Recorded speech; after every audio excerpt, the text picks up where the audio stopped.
Welcome बच्चों। आज हम जो टॉपिक ये वाला देख रहे हैं ये है लघु बीजाणुधानी व परागकोश का विकास।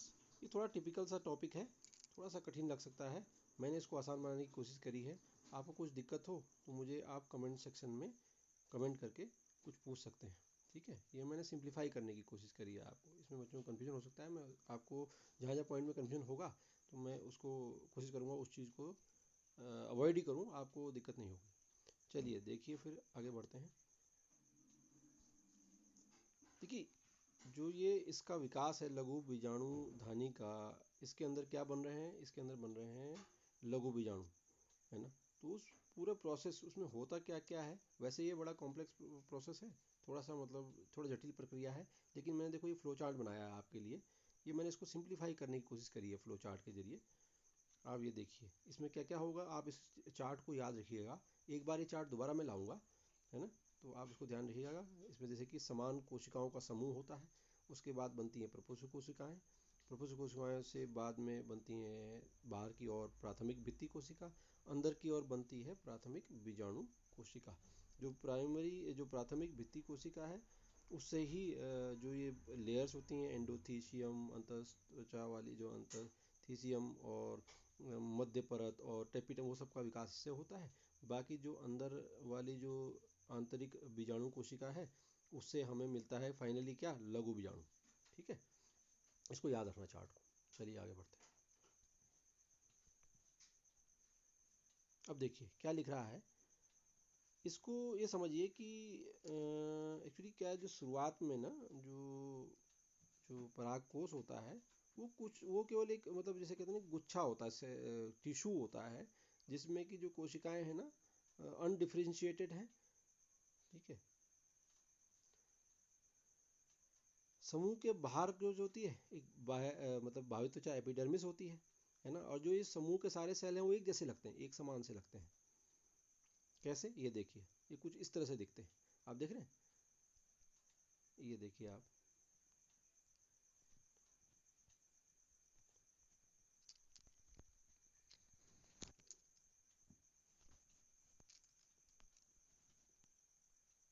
देख रहे हैं आप यहाँ पे ये सारे के सारे कोशिकाएं ऐसा लग रहा है एक जैसे हैं, एक सेल का गुच्छा सा लग रहा है इसको, है ना। हम कह रहे हैं अनडिफरेंशिएटेड पेरेन्काइमेटस टिश्यू है। इन्हीं में अब क्या होता है, फिर क्या होता है ये देखिए कि इन समूहों के बाहर होती है एपिडर्मिस की लेयर। हमें पता है बाहरी त्वचा जो है वो एपिडर्मिस है। अब ये होता है कि इन्हीं उसमें ना, इनमें जो चार कोने हैं इसके, मान लीजिए एक कोना ये हुआ, है ना, ये कोना ये है, एक कोना ये है, एक कोना ये है। इसमें क्या होता है धीरे धीरे ना कुछ कोशिकाएं जो हैं या इस साइड की या और इसकी इधर की कुछ कोशिकाएं ना बड़ी होने लगती हैं, धीरे धीरे बढ़ने लगती हैं। वो जो आसपास की कोशिकाओं से ज़्यादा तेज़ी से डिवाइड हो रही होती हैं। उनका जो साइटोप्लाज्म जो जीव द्रव होता है वो भी ज़्यादा घना होने लगता है। ठीक, यही शुरुआत होती है और इनसे ही ये बाद में ये जो घने वाले जो ये अलग से अलग बनने लगते हैं कोशिका, देखिए ये देखिए ये अलग हो गया। इनको हम कह देते हैं आर्किस्पोरियल सेल या प्रोपोसू कोशिकाएं। ठीक है ना। तो यही सब बातें इसमें लिखी हैं।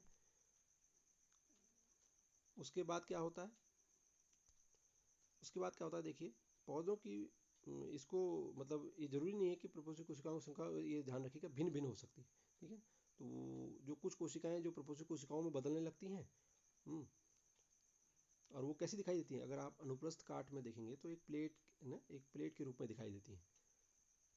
अब क्या होता है इन प्रपोषक कोशिकाओं में, वो चार्ट को याद रखना, उसी में था ना, प्रपोषक कोशिकाओं से अब क्या बनेगा, विभाजन होता है।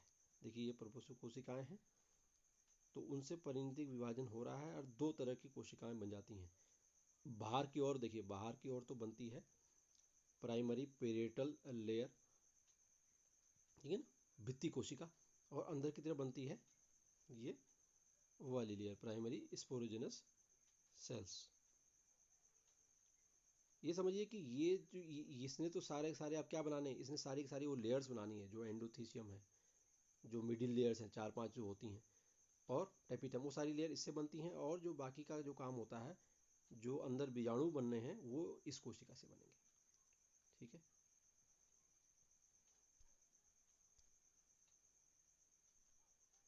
एक बार फिर से इस चार्ट को देखिए, है ना। हमने क्या देख लिया, समान कोशिकाओं का समूह था, है उस वो धीरे धीरे उनमें से कुछ कोशिकाओं में एक तरह से उनको वो बड़ी हुई, है ना, उनका साइटोप्लाज्म जो डेंस घना हो गया, तो वो कोशिकाएं कैसे काम करने लग गई, वो कोशिकाएं काम करने लग गई प्रपोसु कोशिकाओं की तरह।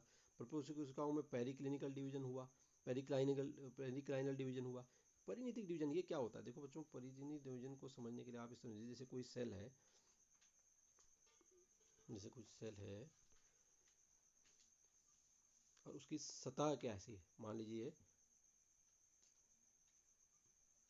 ये देखिए, मान लीजिए कोई सेल है, ठीक है ना, तो ये सतह है इसकी, इसकी सतह ऐसी है, तो इसके पेरी मीन्स पैरेलल, समानांतर, तो डिवीजन कैसा हो रहा है, ऐसे ऐसे, तो ये इस तरह से डिवीजन हो रहा है, देखिए ना, इस तरह से अगर डिवीजन हो रहा है, ये दो कोशिकाएं बन रही है, ये वाली और ये वाली, तो इस तरह से ये सतह है ना, सतह के समानांतर अगर डिवीजन होता है उसे हम कहते हैं पेरिक्लिनिकल डिवीजन।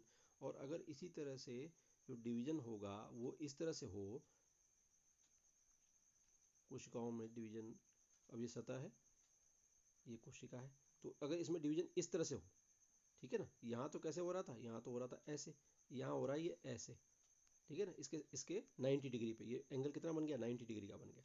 अगर ऐसा डिवीजन होता है इसको हम कहते हैं एंटीक्लाइनल डिवीजन, ठीक है, एंटीक्लाइनल, अपनीतिक और एक परिणीतिक, हिंदी में कह रहे हैं।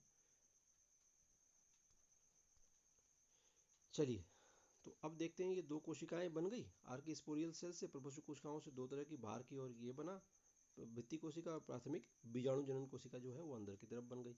अब ये प्राथमिक भित्ति कोशिकाएं और इनका भी फर्दर डिवीजन होता है इनमें, कैसा वैसा होता है, जो ये प्राथमिक भित्ति कोशिकाएं हैं इनसे तो क्या होता है कि ये परिणीतिक और अपनीतिक कई तरह के होते हैं, कभी परिणीतिक कभी अपनीतिक, इस तरह से होते हैं। वैसे ये डिटेल में है, बड़ा कॉम्प्लेक्स प्रोसेस में बताया ना, थोड़ा सा डिटेल में है, आप बड़ी कक्षाओं में जाके इनको पढ़ेंगे। ज़्यादा ये समझिए कि परिणीतिक और कई तरह के अपनीतिक डिवीजन होने के बाद इसमें फाइनली जो हमारे को मिलती हैं वो क्या बनती हैं, वो सारी लेयर्स जिनकी हम बात करते हैं वो सब इनमें बन जाती है। मैंने उनको एक लाइन में यहाँ ऐसे लिख दिया। और बाकी रहा यहाँ, यहाँ पर क्या होता है, प्राथमिक बीजाणु कोशिका में क्या होता है, उनमें समसूत्री विभाजन होता है, माइटोटिक डिवीजन होता है, और उससे क्या बन जाती हैं, लघु बीजाणु कोशिकाएं या मात्र कोशिकाएं, सही मायने में नहीं कहते, लघु बीजाणु मात्र कोशिकाएं, MMC है, माइक्रोस्पोर मदर सेल्स बन जाती हैं। इन्हीं से बाद में विकसित होकर क्या बनेगा, लघु बीजाणु बनेगा। चलिए, यही बात मैंने यहाँ लिख दिया, देखिए, है ना। तो पेरिक्लिनिकल डिवीजन होता है प्रपोसु कोशिकाओं में, एक बाहरी भित्ति प्राइमरी कोशिका प्राइमरी पेरेटल सेल बनती है, तथा अंदर की ओर प्राथमिक बीजाणु कोशिका स्पोरोजिनस सेल बनती है। प्राथमिक भित्ति कोशिकाओं को कुछ परिणीतिक तथा अपनीतिक दोनों तरह के डिवीजन होते रहते हैं, और इससे क्या बनता है, 3 से 5 सेकेंडरी भित्ति परतें बना लेती हैं। ये सभी परतें अंततः क्या करती हैं, परागकोश की भित्ति अंतर्वाल का निर्माण करती हैं, जो हम पढ़ चुके हैं एंथर के, आप चाहें तो वीडियो ऑलरेडी है उसको देख सकते हैं, उनमें कौन कौन सी लेयर होती हैं उसका हमने ऑलरेडी उसके बारे में बात कर चुके हैं।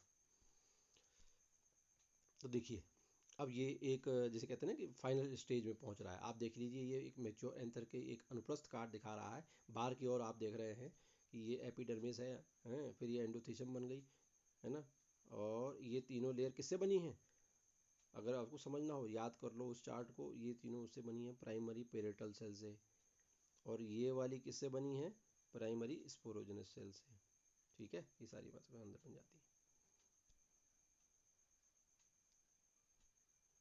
ठीक है। प्राथमिक बीजाणु कोशिका प्राइमरी स्पोरोजेनस सूत्री विभाजन द्वारा, वही बात है जो मैं आपको बता चुका हूँ, द्वारा अनेक बीजाणु जनक कोशिकाएं स्पोरोजेनस सेल बनाती हैं, अंततः इन्हें लगाव बीजाणु कोशिकाएं या माइक्रोस्पोर मदर सेल्स कहते हैं। देखिए, अभी यहाँ तक जो स्टेप बना है ना, अभी हमें ज़रूरत क्या है कि ये माइक्रोस्पोर मदर सेल से जो फाइनली जो है हमें लघु बीजाणु चाहिए, लघु बीजाणु बनना है, और उस प्रक्रिया को हम कहते हैं माइक्रोस्पोरोजेनेसिस, सही मायने में। लेकिन अगर आपके पास ये बड़ा क्वेश्चन आता है तो आपको इसको इस पूरी प्रोसेस को भी लिखना है, और साथ में माइक्रोस्पोरोजेनेसिस को भी लिखना है।